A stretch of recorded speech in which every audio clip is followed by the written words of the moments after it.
आज विट्यात अवतरली भक्तीची चैतन्यधारा। विटा येथील श्री रेवणनाथ वारकरी मंडळ संचलित श्री स्वामी समर्थ चैतन्य दिंडी व श्री रेवणनाथ पालखी सोहळा दिंडीचे आज सायंकाळी विटा नगरीत आगमन झाले।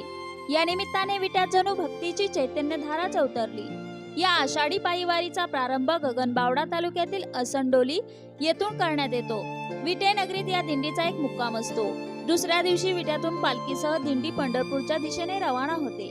25 वर्षाची भक्तिमय परंपरा असलेल्या या दिंडीचे आज विटे नगरीत आगमन झाले।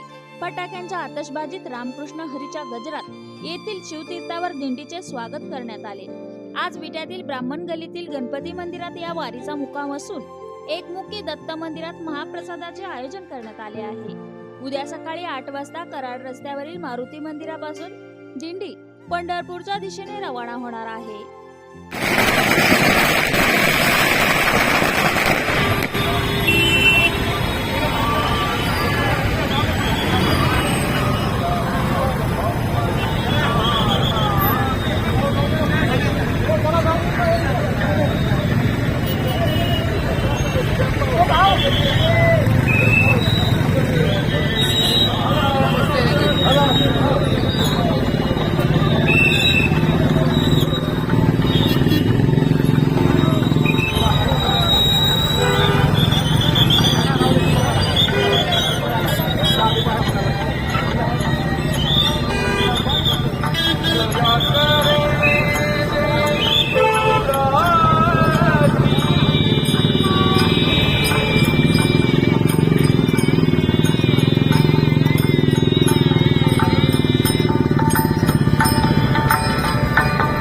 करणे दे पुत्रा